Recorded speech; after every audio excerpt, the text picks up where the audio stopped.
Hello, can you hear me in Washington? Can you hear me? Yes. Great. I think it's after 6 in London and after 1 in Washington, so I think we should begin if we may. This is an hour or so discussion comparing and contrasting legislative bodies in the US and United Kingdom. I just want to start by introducing the panel. I'll start in Washington, if I may, with our guests here. And we have the Honourable David Benoit, who's the founding chair of American Rights at Work and a former House Majority Whip. Hello, David. Tad Levine, who's a strategist and a media consultant, and also Linda Killian, who's a journalist and a senior scholar at the Woodrow Wilson International Center for Scholars, and recently author of The Swing Vote. Thank you all for coming. Thank you. Good and here in London, we have Philip Cowley, who is well known as a leading academic expert on backbench rebellions and Parliament, and he was also a professor of parliamentary government at the University of Nottingham, and Meg Russell, who's deputy director of the Constitution Unit at University College London, and also most recently of the Contemporary House of Lords. I just want to say a couple of words just to introduce what I see as the purpose of this discussion. I don't want to guide it too much. And then I'm going to hand over to Philip and then to Meg just to say a few words to provide a bit of context for this discussion, which is really, the context is very much about what is changing in terms of Parliament in London and what we can learn in the light of those changes from what is, I think, is much more long-standing experience in Washington. Essentially, historically, Parliament in Britain has been seen as a relatively weak body, particularly after the formalisation of the party system in the mid to late 19th centuries. MPs have tended to follow the party whips, and party support has been seen as essential to preferment. In a parliamentary system where there is not a formal separation of powers, is usually seen as only one route to the top. In other words, you have to be preferred by a party leader, and that's how you have a chance of progression. But that seems to be changing in recent years, both in terms of the degree of party cohesion and also in the strength of some parliamentary mechanisms, particularly committees, and there have been other important changes. So I just wonder if Philip could kick off by saying a few words about how backbenchers in Parliament have become more independent in recent years. Yeah, thank you. It's certainly one of the central parts of the belief that Parliament in Westminster is weak, is that is because MPs vote cohesively, and usually that is accompanied by the claim that they are all gutless, spineless, cowardly, and too timid to stand up to the party line. The perception is that British MPs are more cohesive than they are in other countries, and more cohesive now than they were in the past. The reality, as Scott said, is actually much more complicated than that, and if anything goes in the other direction. In the lifetime of most people alive in Britain today, MPs have become much more rebellious. I'll just give you two statistics, although I can assure you I could sit here for hours and give you more. In the 1950s, there were 2 sessions, that's 2 whole years, in the House of Commons in which not a single government MP voted against their party line even once. Nowadays, the current session just finished, government MPs rebelled in about 4 in 10 votes. So they're still rebelling in less than half of the votes, but there's been a real sea change from behaviour in the 1950s. It's much harder to compare with other countries because comparison is very difficult. Not helped in this country by an obsession, bluntly, with the US Congress, against which almost all parliaments look weak. This is partly, I think, the British obsession with the British inability, rather, to speak any other language than English, which makes America a good place to study. But it's also a sort of US obsession, a UK obsession with US politics, which leads us to study or to compare our parliament with Congress, even when there would be much better comparisons like the French Parliament or the Australian Parliament, the German Bundestag, and so on. You compare Westminster to those, and Westminster actually looks, if anything, more rebellious, not less. Now, it's still worth saying that what you've got at Westminster is not anarchy. Most votes don't see a rebellion. When rebellions do occur, the rebellions are small. Most MPs don't rebel very often, and government defeats are rare. But the potential for them to do it is there. And in fact, one of the reasons rebellions are as rare as they still are is because government routinely goes through the process of buying off backbench rebels by conceding ground to them, doing deals, amending legislation, in some cases even withdrawing legislation. And this is harder to spot than straightforward defeats, but it is the main mechanism by which the House of Commons influences legislation. And just a final word on whips. Those of you who know about the behaviour of Frank Underwood, who in the UK in the book and TV original form was called Francis Urquhart. I blame Francis Urquhart and Frank Underwood for some of the widespread misperception of what the whips actually do. They don't tend to go around killing people, and if anything, their power these days is much less than it was in the 1950s or 1970s. They've lost an awful lot of patronage. They've lost many of the mechanisms they used to have. The process of whipping is now much more about persuasion and negotiation and not coercion, let alone murder. Now, that's only one of the reasons that Parliament at Westminster is becoming more effective, and there are lots of others, of which I think one of the most important is the role of the House of Lords. And you happen to have, to my far left, the UK's leading expert on the House of Lords. Yes, Meg. The House of Lords has been reformed, and it would be great if you could say a few words about that, and maybe a few words about how committees in Parliament have become more powerful as well. Yeah. I was going to say, Phil has been talking about behaviour. I was going to talk a bit about structures and rules and formal things that have changed, and there's been an awful lot of formal change. Just continuing briefly from Phil in terms of the House of Commons, which is where most attention gets focused. One of the key changes was the one that was made back in the 1970s, introducing what we call select committees. Before that, the House of Commons had no real system of specialist committees at all. In the 1970s, a set of specialist committees shadowing government departments was established, and they were initially seen as relatively weak, but they've grown really gradually over time in terms of strength, reputation, resources, profile. Particularly when Labour was in government in the first decade of this century, their resources were significantly increased. And as well as the committees in the House of Commons, there have been new committees developed over the years in the House of Lords itself, not shadowing government departments, but more cross-cutting. So we have one on the Constitution, for example, although you in America might think we don't have one. That's debatable. And there's another one on human rights, for example, which is a sort of cross-cutting committee. Our specialist committees in the Commons, still have no oversight of legislation. They purely do investigative work and executive oversight.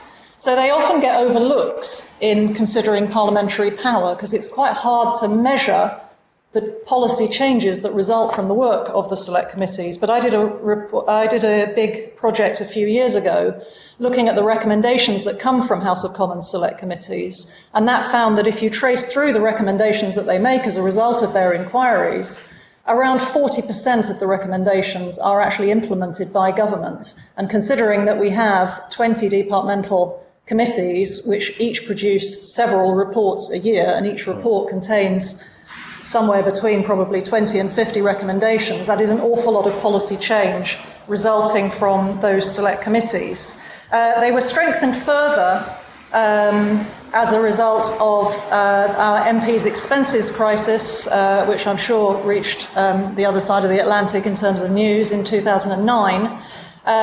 There was a committee set up to look at House of Commons reform, and one of the things it recommended was changing the way that the select committees were established and how their members were chosen, taking away, as Phil said, one of the important powers that the whips used to have in the House of Commons was choosing members of committees. That power was taken away, and they are now elected the members within their party groups and the chairs across the chamber as a whole. And the chairs in particular have become increasingly high-profile individuals who are frequently appearing in the media. And one thing we might talk about is the pros and cons of strong committees, I suppose. Yeah. Another important reform, which I'll just mention extremely briefly, which happened as part of that package, was giving members of the House of Commons more control of their own agenda. The House of Commons is famously extremely executive controlled in terms of who decides what gets debated. But since 2010, we've had something called the Backbench Business Committee, which creates debates instigated entirely by backbenchers. The front benches of the two main parties cannot control in any way what is discussed in those debates, and those have led to some pretty interesting debates and some interesting rebellions, including, for example, on Britain's membership of the EU. But the other big structural reform is the reform of the House of Lords, which happened in 1999 under the first Blair government. The key reform there was removing the great majority of members who had inherited their seats, the so-called hereditary peers, who at that time made up a majority of the chamber. Almost all of them were removed, leaving a chamber which is largely appointed. It's still an unelected chamber, obviously, but removing the hereditary peers had two particularly important effects, quite aside from reducing the size of the chamber. It took away the least defensible members of Parliament. It was pretty hard to defend people inheriting their seats in the legislature. But equally importantly, it significantly changed the party balance in that House. It had until then, for 200 years, been dominated by the Conservative Party, seen as a Conservative Party fiefdom, which meant there were huge problems with its legitimacy, and it didn't dare to use its powers to the extent that it really could. The reform in 1999 turned the House of Lords from a Conservative-dominated institution into one which is pretty proportionally balanced between the two main parties, the third and minor parties, and importantly, a large group of independents. And it is the independents and minor parties who hold the balance of power. So immediately in 1999, I mean, everybody will have heard of the coalition government that we have in the UK, but actually the third party, the Liberal Democrats, came to the centre of policy as a result of the 1999 reform in the House of Lords, when they began to hold the balance of parliamentary power in the second chamber. This gave them significant negotiating power. The Blair government and subsequently the Brown government had a lot of difficulties with the House of Lords, particularly on issues of constitutionality and civil liberties, those kinds of things which were important to the Liberal Democrats. Now that we have a coalition government with the Liberal Democrats in government alongside the Conservatives, that has weakened the House of Lords somewhat, but we have the Labour opposition able to join forces with independents, and we have nearly 200 independents in the House of Lords, many of whom are quite high-profile, well-respected figures, and defeats are continuing. So the Blair and Brown governments were defeated 458 times in the House of Lords, and the coalition has been defeated 78 times so far. The defeats are generally on amendments to legislation rather than bills being thrown out, but they're important nonetheless. And again, my research shows that although the House of Commons can officially overturn defeats, a great many of them, around 40%, again, go on ultimately to be accepted by the House of Commons. This is important in itself, but going back to something that Phil said, it's actually the anticipated reactions factor, which is more important, I think, both with respect to the select committees and the House of Lords in terms of understanding parliamentary power. It's the fact that in devising their policies, ministers now have to talk to committee chairs, committee members, members of the House of Lords from different parties beyond their own, which has significantly strengthened Parliament.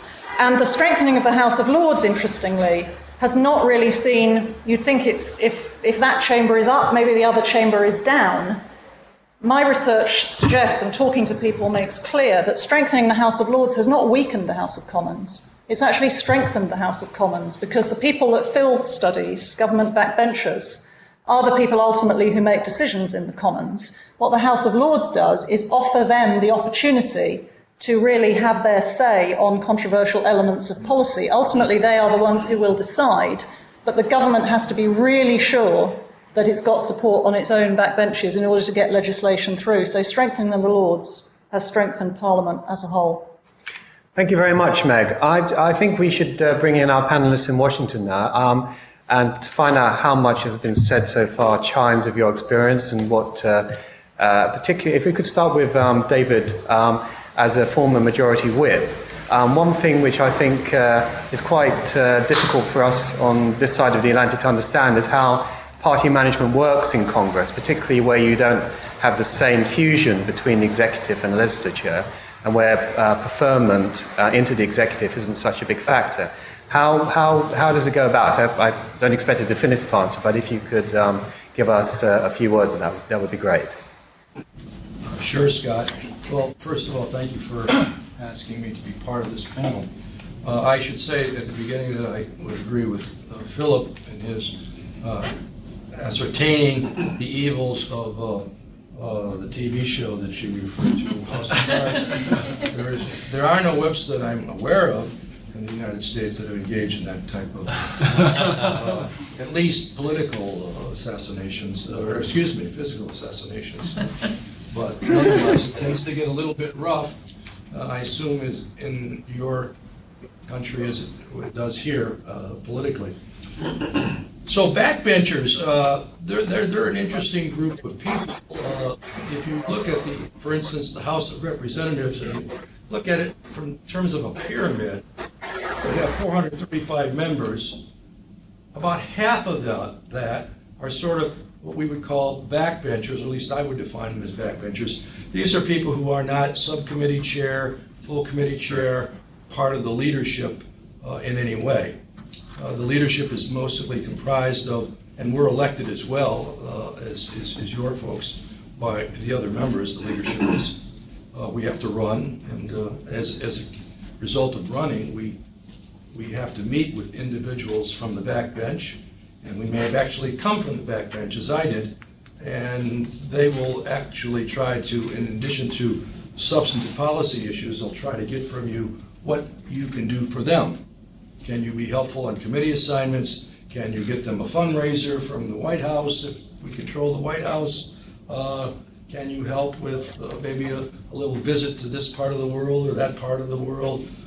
There's a whole series of pieces. Committee assignments are a very big piece of that in dealing with folks on the backbench, because they want to move up. One of the ways they see in terms of mobility and moving up is to get on a committee in which they will have a say, which will be able to raise funds to get reelected, and which will enhance their prestige back home, which will also enable them to get reelected. So you've got all of that dynamics, the money piece, the prestige piece, all of that going into their desire to move up into that triangle. The triangle has the 17 committee chairs in the House, plus maybe 4 or 5 subcommittee chairs. And you add that together with Republicans, or in this case the Democrats, who are out of power today, who are you have the ranking members of the subcommittees and the full committees, and the leadership folks. You end up with about half of the members of the House of Representatives being what is termed in the leadership. The mid-level are the subcommittee chairmen of those committees. How has this worked in terms of power? I would suggest that there is a lot of power, but in the end, the leadership, like in your parliament, usually wins out. I looked at 3 specific areas in which issues in which I think are significant and may have some sense of replication on both sides of the Atlantic. The first one was the war in Iraq. The first war and then the second one occurred in 2003. And I looked at the vote particularly in 2003 and noted that in the House of Commons there were 94, I think, so-called rebels. And that was obviously very significant, a little bit more than small. But In the United States, on that particular vote, the Republicans controlled the executive, President George W. Bush, and the Republicans held together very well for him. In fact, there wwere only, I believe, if I recall correctly, 6 Republicans who ended up voting against the president. So they held well. The Democrats supplied about 1/3 of the vote for the war. 2/3 of the Democrats opposed the war. Actually, they opposed both the first war, Gulf War in '90, then also in 2003. So, you know, that there's an interesting dynamic there in comparison. I think another piece that to look at would be the trade agreements. I'll take the North American Free Trade Agreement, better known as NAFTA here, that was voted on in 1993, in November of 1993, November 18th. I remember it very well. I led the opposition to it at that time. And we were leading, the Democrats, in opposition, and this was very unusual because the president of of the country at that time was Bill Clinton, and so we were taking on our own president, which is very unusual, especially from a leadership perspective in the Congress. And we had about a 25-vote lead with about 2 weeks to go in that debate. As the whip, I watched those numbers very closely, and leading the opposition, I was very much immersed in all of this. And it was very clear that if the president did do something, he was going to lose. This would be a very embarrassing vote for him internationally as well as domestically. So he did what I would call, he opened up the store. And so there's usually 30 or 40 entrepreneurial members of the House of Representatives who kind of wait for the opportunity to purchase their vote for the best price. And that can vary. That can vary from a president coming in and doing a fundraiser. That can vary from a earmark, which is basically a project like a road or a bridge. It could be a whole series of things that one of those 30 or 40 people want. Support on another bill that they have. So the president is wisely brought them in and made their deals, and they were successful, and 2 weeks later they won the vote 234 to 200. But it was a very, very tight and a very close vote. So I guess what was unusual about this whole dynamic was, number one, the minority, in this case, the Republicans, the House, Senate, and ended up supporting the Democratic president, while the Democrats in the Congress broke significantly against the president on these issues, on this particular issue. And then the third piece that I would just real briefly talk about is the budget bills. And the most recent one being last year, in 2013, when the Tea Party closed down the government for, I think, 17 days, if I'm not mistaken. And then there was an agreement finally reached, and there were about, I believe, 94 people that voted against that agreement, but most of them came out of the Tea Party, which is a wing of the Republican Party. So, you know, it varies across the landscape on how this is all going to, how these coalitions and rebellions form. But in our country, and maybe Tad or Linda will speak to this, I'll stop at this point. There are lots of opportunities to form your independence if you're a member of Congress or a member of the Senate, through social media, through building up your own special political machines in your own particular state or district, and not be dependent upon the national party structure, and of course, the money issue, which is a serious problem in our country today, a very serious problem. You know, our government operates on, borders on, in my estimation, on corruption because of the proliferation of money in our system today, and we've got to get a better hold of that. So that all allows people who want to play an independent role to shape themselves as players, sometimes in very nefarious ways. That's it. Thank you, David. I just wonder if Linda and Tad, either Linda or Tad, would like to add to that, particularly in light of what you just said? Is party cohesion becoming less? Are there more incentives for independence, and is it becoming easier for congressmen to act in an independent way, which is making party cohesion less prominent than it used to be? I think the answer would be yes and no. If you take a correlation to what Meg was saying about party line voting, it has increased dramatically in Congress. If you look at my first book was on Congress, it was called The Freshman, What Happened to the Republican Revolution, and it was about the 1994 election that brought Newt Gingrich to power as Speaker of the House. And I would argue, and probably later I'll talk a little bit more about the voters, which has been my thing, my new book. The swing vote is more about the public and the way they feel about Congress, which is pretty bad. And I would argue that a lot of the bad things that we now have in our government were as a result of that 94 election and Newt Gingrich's leadership and the polarization and dysfunction that we now face in Congress. And so if you look at voting records pre-1994 Congress, party cohesion, members who voted with the leadership, the numbers were much lower than they are today. Today, you don't have anyone voting less than 90% with the leadership. Very unusual. And that is, and so we have dysfunction. But then you also have the Tea Party faction, which is the ultra right-wing conservative faction, which expresses its independence from leadership.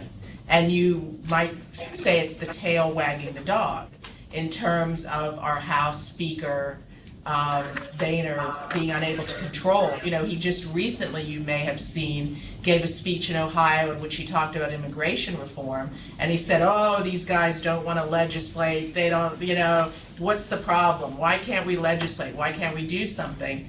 And it's because, yes, members are now, they're beholden to a different sort of group.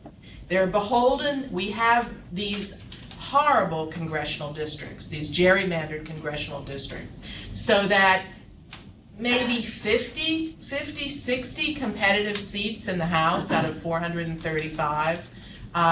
And so once you win the primary, you've ensured that you've won election. So general election voters really don't matter to you.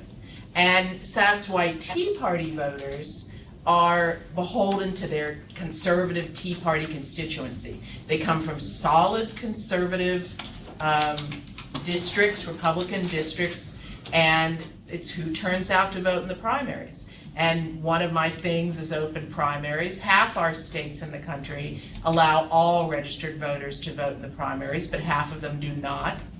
And even in states where you do have open primaries, like Texas, which had primary elections in March, 10% of the eligible voters turned out to vote.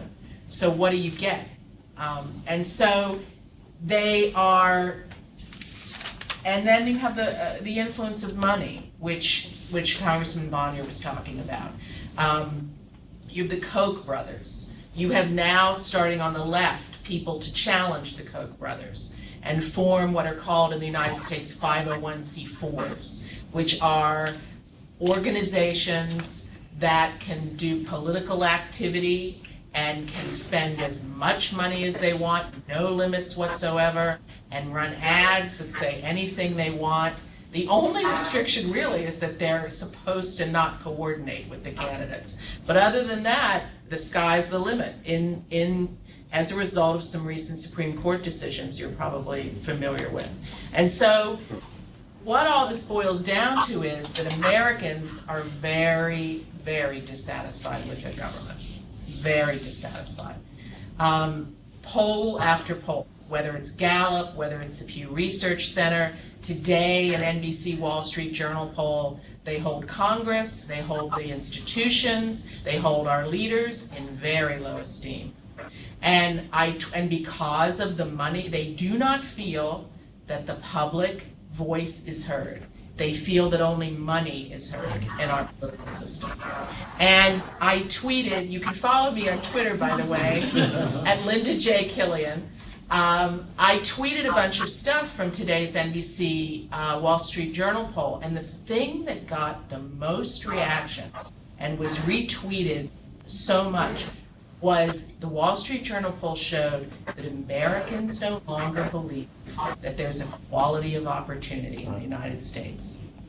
And when you talk about our founding and what our founding was for, it was for obviously democracy, and it was for equality of opportunity. That was a big thing in the founding of the United States. And if Americans don't believe that anymore, we are really in trouble. Well, I'll just add on to that by first saying I agree with what Linda and Dave said about what's happening today in America. And it's very interesting to watch what's going on in Britain as well. I think one of the big things that's happening, seems to me from a distance in Britain, is that the loyalty to the two major parties is diminishing at a very significant rate. I mean, in the last election, I think when I was looking at some of the numbers, it looked like 65% of the voters voted for either the Conservatives or Labour. And that's down from a percentage in the high 90s. Decades ago. So where are those people going to? Well, they're obviously, they've got a place to go in the Liberal Democrats, but they may be finding other places to go as well. And I think when those two big parties, which were so used to dominating politics, are being diminished like that, it's going to change things, and it certainly is going to change Britain from a country which is used to single-party government to a country where it's going to have to get used to coalition government, for starters. And I also think if you look at the performance, for example, of the Liberal Democrats in the 2010 election, when they won, I think, about 22% of the vote, and about 20, and a lot more seats than they had won previously with the same percentage of vote, you can see that what's happening there is, I think, the targeting and the ability to target votes within constituencies is allowing them to win a lot more votes, a lot more seats in Parliament with the same number of votes. I think the big difference is in the United States, there's really no other place for voters to go right now than the Democratic Party or the Republican Party. Independents have tried to assert themselves in elections. I've worked for a number of independents. Bernie Sanders, who's the independent senator from the state of Vermont, Link Chafee, whose campaign I did in 2010, who was elected as an independent in Rhode Island, the only independent governor in America. He has subsequently decided to migrate all the way from where he started, which was as a Republican, to an independent. Now he's a Democrat. Because, in the U.S., we really don't have this other place to go, where I think in Britain, this other place may, it may get bigger in the future. I don't know. We'll have to wait and see. So I think that's an important, difference. Your politics, the big parties are getting smaller. In our politics, voters are swinging back and forth between the two big parties with no place else to go.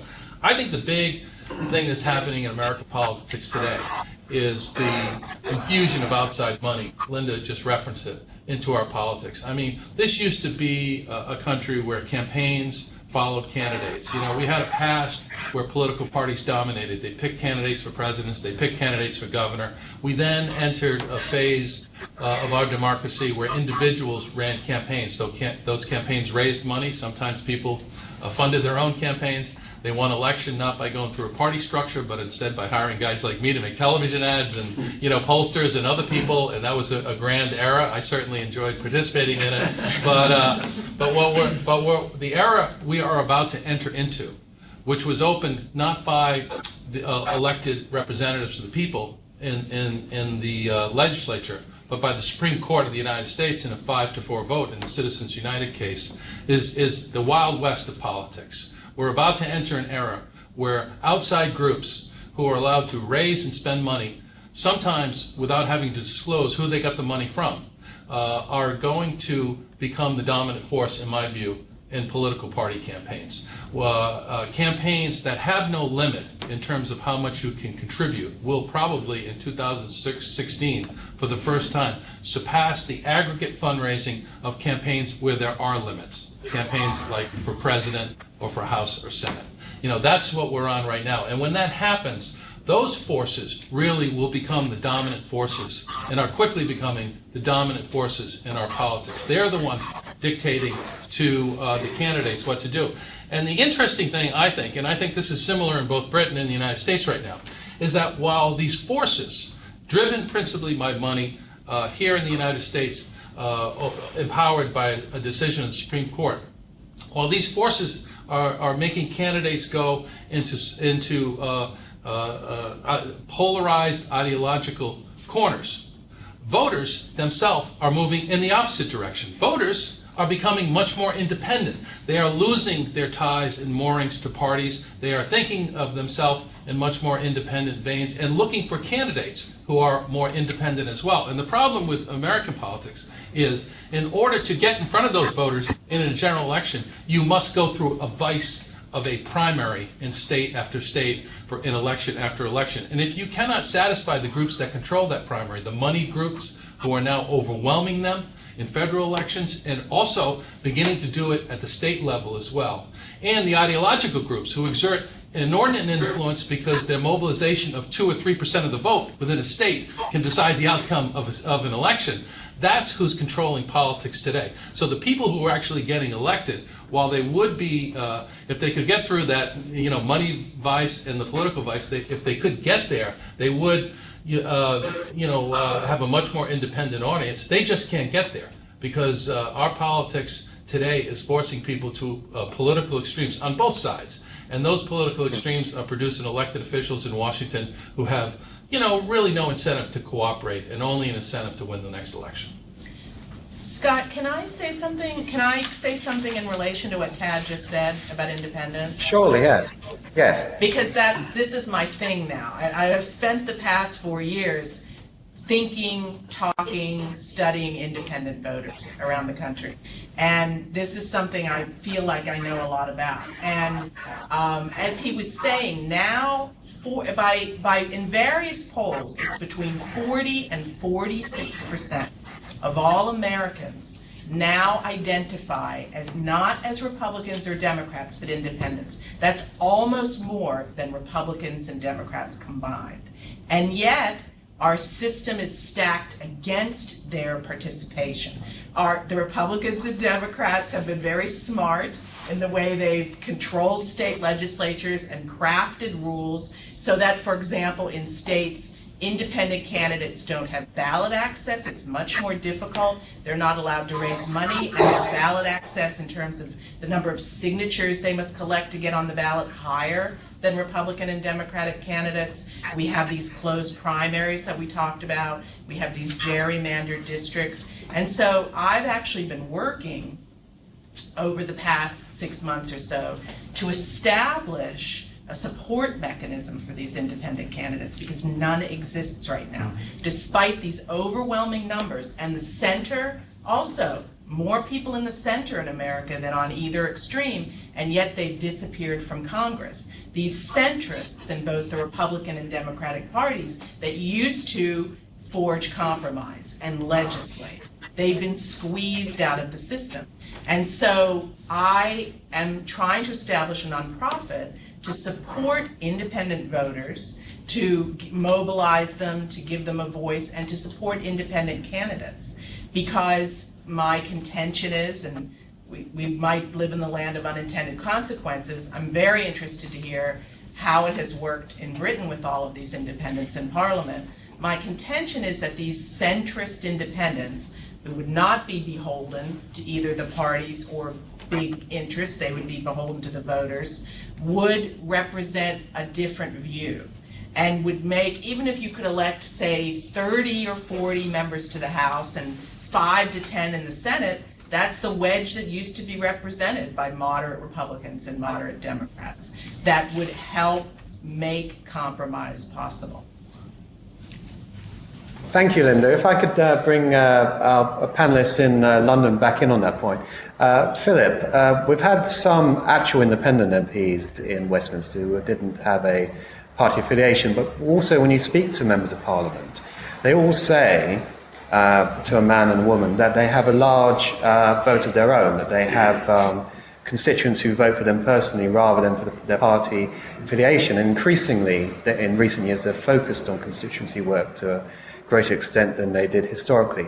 To what extent are the pressures on MPs changing and their role changing, and to what extent is that making them operate in a more independent way? Well, they're definitely becoming more constituency focused. So there's a famous book on American politics called Homestyle, which some of you may have read, talking about the way American congressmen would work the constituency, which came out in the 70s.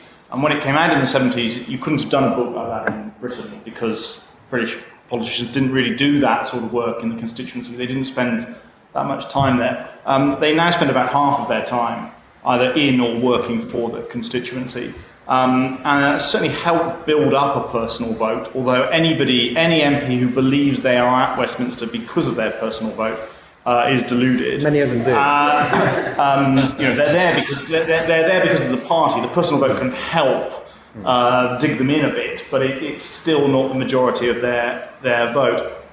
But certainly it has been one of the pressures which has been creating this slightly more independent-focused MP. Some of them do at least feel more beholden to the constituency than they used to. Listening, though, to the US discussion, I was fascinated because obviously there are lots of similarities and lots of differences. But one of the most obvious sets of similarities and differences is that we have almost no money in politics in Britain, and yet Parliament is still loathed by British voters. I mean, the opinion poll ratings for the British House of Commons are terrible and are much worse than they were 30 or 40 years ago. And the irony is that I think Parliament does a much better job now than it did 30 or 40 years ago, but that is not coming out in the opinion poll evidence. MPs, despite working, I think, much harder now and being much more constituency focused now, are seen much worse than they were 30 or 40 years ago. We have about the same number of safe seats as a proportion. I mean, 100 and something out of 650 are marginal. The rest you get selected in your local patch, and then the election is rubber stamping that. And you are selected, I can assure you, in British constituencies by far fewer people than you were talking about. I mean, in some seats you could be talking 20 or 30 people. What really strikes me, though, is a sort of grass is greener element to some of this, and I think we have it here as well. I'm struck that in the 1960s, if you read a lot of American political science literature, it said Congress is far too independent. We need to be much more like the British system, where you have a responsible party system that can actually deliver policies. If you read British literature in the 1960s, it said our Parliament's hopeless. We need to be much more like the American Congress. And now I listen to you talking about how the party line is becoming much more of a divide in Congress at exactly the time when in Britain it's becoming much less of a divide. And yet at the same time, absolutely no change in terms of, this has not led to people in Britain liking Parliament more. So I'm slightly cautious about thinking that there is a cause behind some of this. Some of this, in Britain at least, is just due to a decline in deference, a decline in the belief that whoever they are, knows best and should be respected. And that has completely undermined faith in Parliament, along with some of the things Parliament has done, I think. I've got loads of other things I could say, but maybe it's time to give Meg a chance. Do you want to respond to some of those points? Yeah, I mean, I think first of all, I'd say I totally agree with all of that. The similarities and differences, yes, it's very striking that listening to the US panel, we're effectively hearing at two levels about the buying of votes. We're talking about the buying of votes in Congress to put your majority together, which I think, and Phil should contradict me if I'm wrong here, there's very little of that in the UK. I mean, we have backbench independence, but in terms of kind of pork barrel vote trading, I'll come back on it. You make your point, and I'll come back on it. And then the question of the cost of campaigns and so on. Of course, we have a ban on political advertising. It's entirely different here. In terms of this decline in support for the two big parties, which we're seeing in both countries, I think there are interesting parallels and, again, interesting differences. And again, I mean, I said I wanted to talk about structure. What I didn't perhaps say was there's clearly an important connection between structure and behaviour. And changing structures changes political behaviour, and changing political behaviour can change political structures as well. And while in the US you're saying that people who are dissatisfied with the two main parties really have nowhere to go, in the UK they have increasing numbers of choices. And one of the reasons for that is because of other structural changes outside of Westminster. So the fact that we now have a proportional representation system for our elections to the European Parliament, for example, and we're in the run-up to our European Parliament elections, and the big story is that the UK Independence Party, the anti-European party, looks likely to top that poll. That's also given representation to other small parties like the Green Party. It's been an important site of representation for the Liberal Democrats, etc. We've had proportional representation systems introduced in our Scottish Parliament and National Assembly of Wales, which were created in 1999. Both of those saw the Liberal Democrats in government, in coalition, before they were in coalition at Westminster. So people in the UK increasingly talk about the fragility of our, what we call the first past the post system, the same system that you have for electing Congress. The majoritarian system, whether that can survive in this kind of multi-party environment that we have. Yeah. And although we have these new forums, these new vehicles, this new ability for voters to turn to alternative parties, the level of satisfaction that we have here is, I'm not sure, any higher than the level of satisfaction that you're describing there. So neither of us have got the answers, actually. Do you want to come back on this point? Sorry, David, yes. I'm just on this point about, I think it was David's phrase about, was it opening up the shop? And Meg says that we don't have anything like that here. We have something like that here, although the shop is more likely to be policy related. So, I mean, if there is a close vote coming up, you will often find the Secretary of State, or on very close, important votes, the Prime Minister, in the House of Commons, having one-to-one meetings with their backbench MPs who are proving difficult, basically saying, what's your price? But the price tends to be, which bit of the bill do you need changing? To which level? Or which other bill do you need me to change? What they have much less ability to do is to say, here's a hospital, here's a defence installation. Because the process of getting those projects on the books is just different over here, and you couldn't do it. That doesn't mean that occasionally you will find that in Labour constituencies suddenly a whole raft of hospitals start to appear, but it's not so closely linked to any particular vote. Yeah, I was going to say, I don't want to get too romantic about this. But while the US may have seen the growth of money in politics, I think actually we've seen the growth of rationality, of rational policy making in the British Parliament. Through the growth of the select committee system, increasing expertise amongst members, members being more prepared to be independent of their whips and maybe listen to their constituents and to interest groups in a healthy way. But it hasn't done anything actually, perhaps because of our media, to improve the reputation of Parliament, unfortunately. Yeah, let's not get too romantic about it. I do know one MP who, during the very close vote on university finance and student fees, traded his vote for 2 weeks holiday. So I don't think we should over romanticise the rationality. That's the exception, not the rule. But that is the exception, not the rule. Yes. Yes. David, yes, please. I just want to make a quick couple comments. First of all, on Meg's query about approval ratings, the approval ratings for the Congress is this last year has fluctuated between 10 and 20%. That's how low they are in the United States. So much lower than that. Much lower than that. They're much lower than that? Much lower than that, between 6 and 12%. 6 and 12%. So they're going down as I speak. But in addition to that comment, corrected amendment by Linda here, I also want to make a point about this getting things done.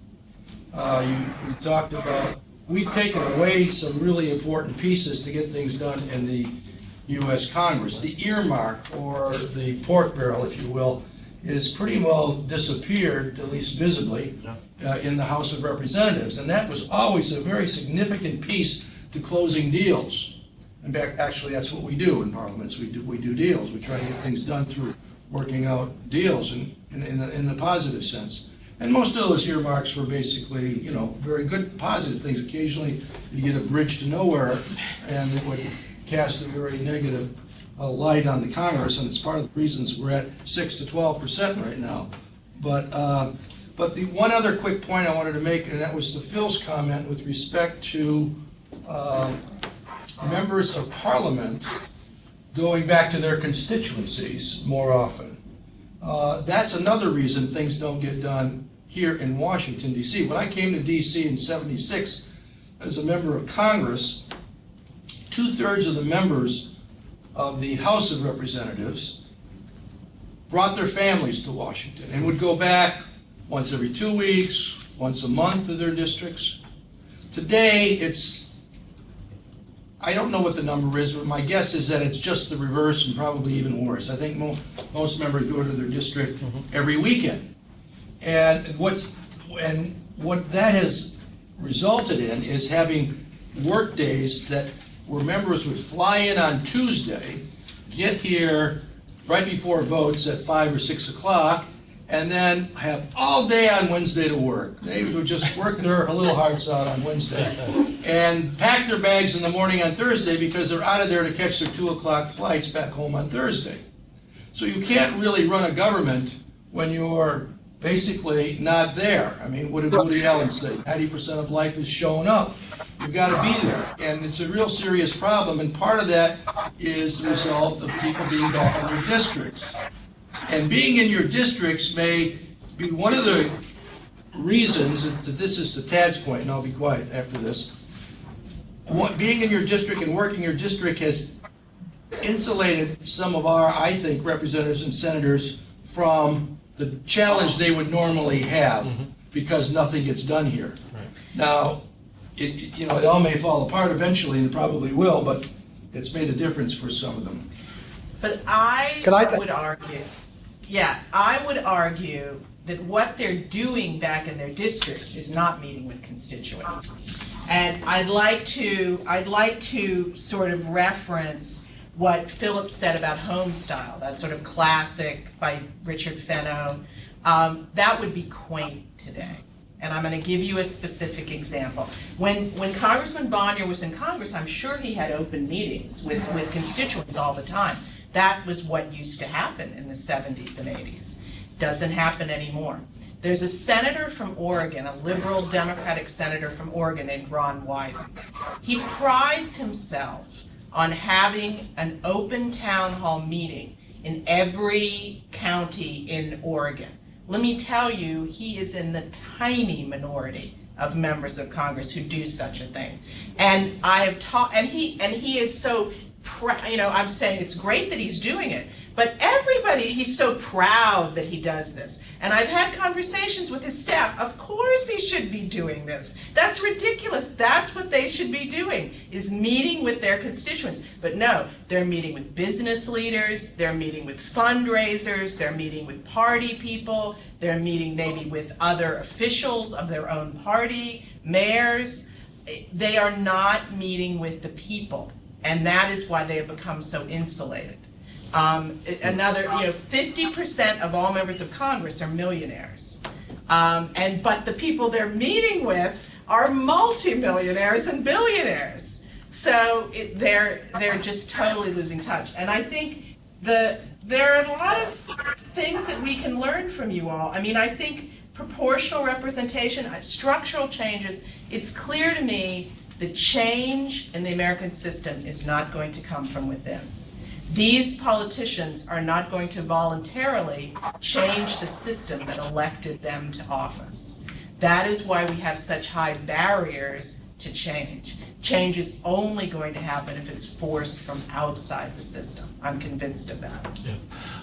I'll just conclude by picking up on something that Meg said about the fact that both in Britain and America, it seems voters are equally disgusted with systems which are completely different, and I think that's true.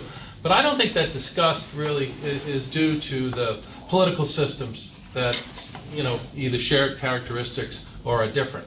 I think the disenchantment that voters feel in both places today, and in many places around the world. I do campaigns. I'm going to Colombia on Sunday. And I was in Serbia a couple of months ago working on the elections there, so I get to see voters all over the world and how they behave. I think what's at the heart of voter disenchantment today is the enormous economic squeeze that the middle class in the United States, I think in Britain as well, that working families are feeling, while at the other end of the wealth spectrum, enormous wealth is being accumulated in an unprecedented fashion. That, I think, is the source of disenchantment, dissatisfaction with government, the real economic squeeze that people are feeling, the inability to deal with basic necessities, whether it's buying their home, educating their children here in the United States, an enormous expense for families in private education in particular. And, those are the things that are disenchanting voters, and it does not seem to many of them that their government is on their side on the things that matters most to them. Thank you for that. I'd agree with that, and I think that's probably the fundamental reason for decline in satisfaction in this country as well. I think it leads me on nicely to bringing us onto committees, which Meg was talking about, which I think in the UK there's been a lot of interest and satisfaction that the role of select committees has grown. But as Parliament's getting a bigger role in policy, some people would argue the danger is it means outside interests have a bigger say, and whereas parties are interested in voters, outside interests are often powerful, financially powerful groups. Some committee chairmen have already got into some trouble in terms of their connections. Tim Yeo, who's recently been deselected, who is the chairman of the Select Committee on Energy. Is there a danger as Parliament becomes more powerful, it becomes more beholden to vested interests? I think, I hate to do this, but I think I disagree on both points, actually. I don't think I agree that the thing which is driving voter disenchantment, at least in this country, is about the economic situation, because we've been agonising about this since around about the general election before that too, but particularly the general election of 2001, when we had a record low turnout, when we were in a time of boom. So it wasn't economic dissatisfaction that we're turning people off at that point. We did have growing inequality even then. Well, yeah, okay. But I think that actually the drivers are deeper than that, and it's a whole other conversation what's driving disenchantment with the political class. But I think there's a whole series of really deep things going on. That the people who remain most committed to democratic politics and to political parties are the people who lived through the war. That generation is dying off. We have people who've grown up in pretty privileged circumstances where the preciousness of actually democratic politics rather than the alternatives have not been staring them in the face in this country. We also have a very kind of consumer culture where people are used to be able to go out as individuals, buy what they want. Politics is completely different to that. Politics is about collective solutions, doing things together, compromising, not always getting what you want. I blame the media for some of it. I think there's a whole lot of things there. But I think I also disagree with you about the growth of money or powerful influences in British politics. We have seen a growth in scandal. I think that's probably fair to say. We've seen a growth in scandal in recent years, particularly the MP's expenses crisis, which I referred to before, which was huge news in 2009 and did enormous damage to the reputation of Parliament. But the thing that we've seen a growth in is not corruption, it's transparency. And it's the transparency. I mean, the MP's expenses crisis came out because we had a new culture of freedom of information, access to knowing what MPs had claimed. We've also seen a lot of clean-ups with the Committee on Standards in Public Life and things. We had crises over cash for questions under the Conservatives in the 1990s, which led to changes in the rules of lobbying and access, and we've got much more openness about where elected politicians are getting their money from and so on. So I think it's a bit illusory. I think the transparency has slightly, oddly, help to drive down trust, because people have the sense that there's more scandal going on. If anything, I think there's less going on, but we know about more of it. And just on the point about satisfaction with Parliament, the figure of sort of 6 to 12% was quoted from the States.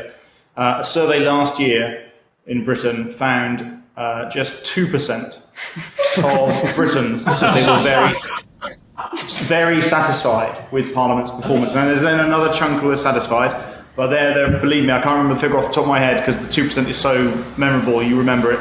But it wasn't a big chunk. And just like in the States, we find ratings for individual MPs are higher than for Parliament, just as in the States they are for congressmen rather than for Congress as an institution. But even there, bluntly, they're not loved. I mean, MPs sometimes will say to you, people hate the institution, but they love their local MP. They don't. They're just less antagonistic towards their local MP. There's another figure, though, isn't there? Probably from the same poll, that something like 5% of people say that they understand the Westminster Parliament very well. Yes. And I think that there's a connection between that dislike and that lack of understanding, sadly. Yeah. I mean, levels of satisfaction are higher amongst people that know more. And that's one of the few things that's good about the state of public opinion in Britain. And on the MP's expenses scandal, one of the things that most interested me about it in Britain was that if before the expenses scandal you had said to most voters, do you think MPs are using their expenses corruptly? Most of them would have said yes. I mean, not least because most of the media coverage, even before the scandal, implied that MPs had their snouts in the trough on expenses.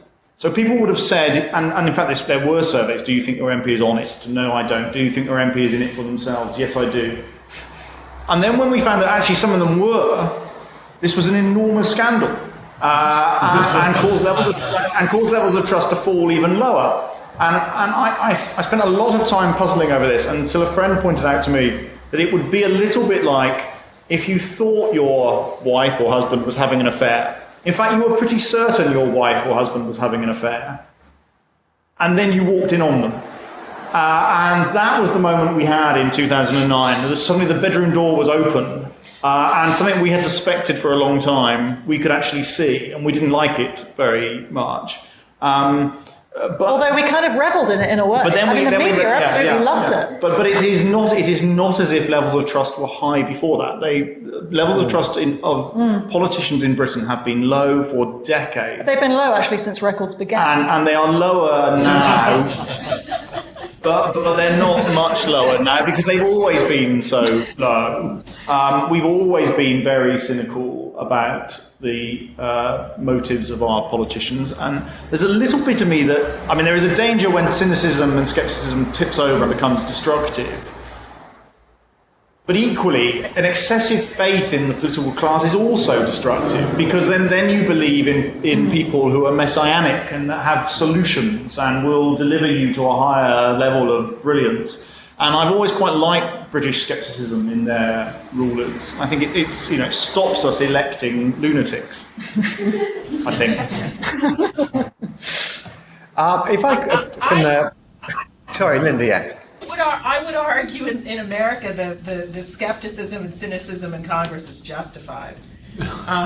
Given their lack of productivity and their inability to deal with sort of any major issues or problems. So. If I could just, on this question about committees, put it another way. Will more powerful committees make it more difficult to get things done? If there's another route for interest to influence the system, would it make it more difficult for there to be radical policy change in Britain as a result of that? One of the interesting differences, I think, and I'm no expert in US politics at all, but one of the things I think that is a sort of cultural difference and also a structural difference between US and UK politics is the difference between what we often refer to in Britain as the political constitution versus the legal constitution. An awful lot of the way that power is exercised in the UK is through political influence rather than absolute power. And that's the way that our select committees work. So our select committees have got more powerful, but actually they don't have a veto, with very, very few exceptions. They don't really have a veto on anything. So their only mode of influence is through the power of argument and evidence and political opinion expressed through the media and through public opinion polls. So it's hard to see how they could become too powerful and stop things happening, really.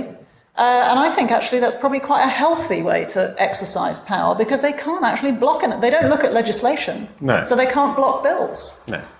But some people would like them to look at legislation. Sure, yes. Do you think that would be a good thing? I think it would be a bad thing for the committees, because we have a very healthy and a very fragile, delicate but important tradition in our committees in the House of Commons, partly because they don't look at legislation, of party whips largely not operating and committee reports almost always being unanimous on a cross-party basis. As soon as you give them real decision-making power, the whips have to move in. And people have to take their party lines as opposed to each other. And then I think it would all become less interesting and probably less valuable. On a more general point, though, about whether, as Parliament, whether it's committees or the floor or whatever, becomes more powerful, you have the danger that you can't get anything done. I think it's a theoretical risk, and you do. And again, I'm like Meg, I'm no expert on the US, but regularly in accounts of the US, you hear this as a complaint. We are still a long way off gridlock.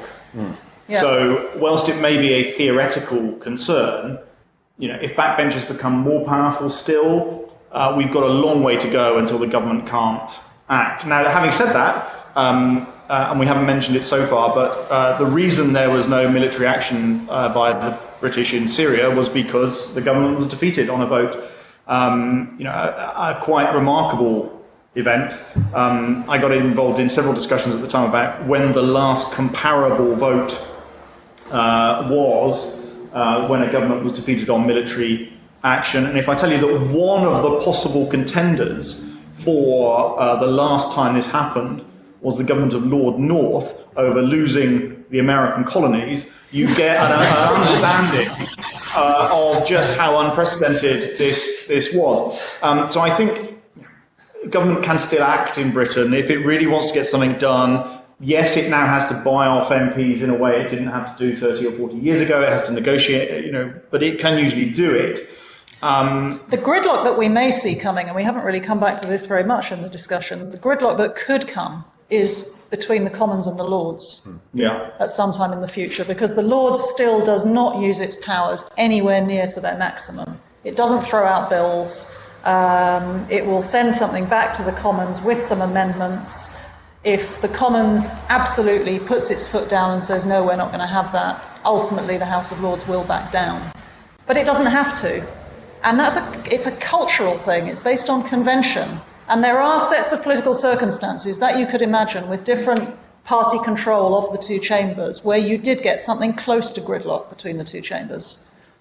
We're on our way along that road. There's no certainty that we're going to get there. We've moved to a more powerful second chamber, which is a healthy thing. I think it's been very good for the system.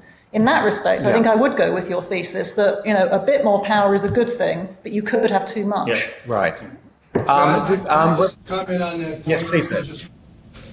I want to compare what you Meg and Philip just talked about in terms of gridlock with what's transpired in the United States Senate. Some people say our House of Lords. Well, what has happened over there is that they indeed did reach gridlock for a number of years, and that's the result of the filibuster being used and increasingly used.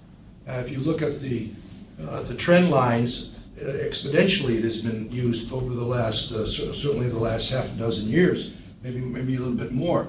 And so that's really brought the business of the Senate to a halt. Now, interestingly enough, the change, and there has been significant change made this year in how they operate, has come as a result of outside interest, organizing and saying, we've had enough. And they put enough pressure, particularly on the Democrats, to change the way the filibuster and cloture votes, which would stop filibusters, are enacted in the House. Now we're starting to see on individual appointments and those kinds of things, judgeships, things starting to move and happen. Not yet on substantive issues, but that may in fact come somewhere along the line. It may not, depending upon this next election. But it's been a real huge problem here in the States. The House has its own separate problems that we talked about a little earlier in terms of gridlock. But they need to really do some rule changing internally. I'm not sure that'll make a big difference because I think we're dealing here with money and ideology primarily. Speaking to the substantive issues of sort of mechanical stuff in Congress, as it relates to committees, you were making a reference to British committees. Being a committee chairman in Congress, again in the 70s or 80s, or it used to be fantastic. You used to have significant power to write legislation and to do really substantive things and appropriate money and all kinds of things. Again, this harks back to the election of Newt Gingrich as Speaker, who concentrated power in the Speaker's office, hand-selected chairmanships, jumped over seniority, which is the way that chairmanships had traditionally always been done, handpicked so people would be loyal to him, fundraised for freshmen to cement their loyalty. So he leached away the power from committee chairmen, and that is still the case. And in the Senate, similarly, the majority leader now, Harry Reid, has enormous power to control the schedule and you still have the filibuster, but it's the majority leader controls the agenda, and committee chairmen have much less power than they once did in Congress. Yeah, and I would just add on the topic of gridlock, because there's a lot of people talk about gridlock. I don't think the gridlock in the United States is so much attributed to the institutions, and certainly filibuster and other rules, give a party the ability to affect that. But I think the gridlock in the United States is a manifestation of political strategy. I mean, there is a choice that has been made by, for example, the Republicans in the House, who have 50 times voted to repeal Obamacare. Okay, not one time, not 5 times, 50 times. Okay, have voted to repeal Obamacare, and and the Senate, as David had mentioned, in an unprecedented use of filibusters to block almost everything at every turn. That political strategy is being driven by the interests that are paying for campaigns. Those are the interests that are taking over American politics. They're forming outside committees, and they come in, and if you don't play ball with them, you're going to get primaried. And your primary opponent is going to spend more money than you, even if you're an incumbent. Okay, that is the game that's being played right now, and that's driving politics, I think, in the Congress. Thank you very much, Ted. I'm aware of the fact that we're basically run out of time, and I think we've only really scratched the surface of this incredibly important and large subject. I'd like to carry on, but I think we really are going to have to come to an end. So I'd like to thank our panelists in Washington and in London, and also all the people who have been involved in organizing this event. Thank you very much. It's been very interesting. Thank you.